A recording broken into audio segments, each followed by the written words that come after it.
Ele falou de use case, e aí entra na pergunta de George ali, que é, na tua experiência com o Clear Architecture, quais são os desafios mais comuns que as equipes enfrentam? Acho que queria ouvir um pouco disso. Né? Então, é que o Clean Architecture ele impacta no uso de domain model. Então, o desafio principal é entender como modelar as coisas, né? Porque, assim, o primeiro ponto é, Clean Architecture sozinho, eu acho bem difícil de implantar sem ter um background de DDD. Por quê? Porque o Clean Architecture, o Bob Martin, ele simplesmente diz o seguinte, olha, você tem aqui as entities, a entity é qualquer coisa que tenha regra independente, mas ele não te fala como criar e agrupar essas entities. Esse é o problema. E aí você fica solto e faz de qualquer jeito e acaba tendo que criar o que ele chama de gateway, que não está errado, mas ele não quis falar repository, porque se ele fala repository, ele tem que trazer todo um background de DDD e aí o livro ia dobrar de tamanho. Então ele falou gateway no livro de Clean Architecture.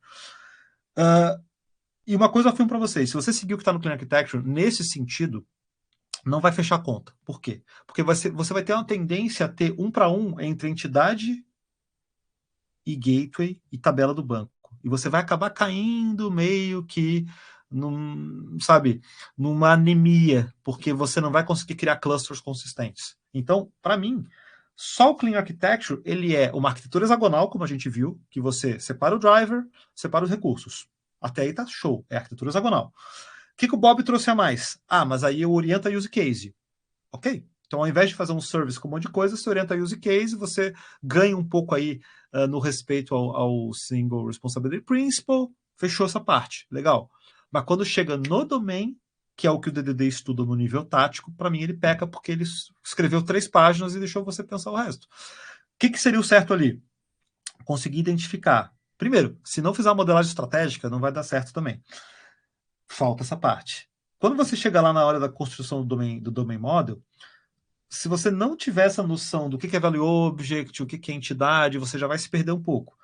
E o mais difícil é essa questão dos aggregates. Então, sem esse conhecimento, eu acho que fica um pouco superficial, sabe? Por isso que o ideal é alinhar tudo isso. Agora, numa equipe, você tem que entender, primeiro, a equipe tem experiência para trabalhar com isso?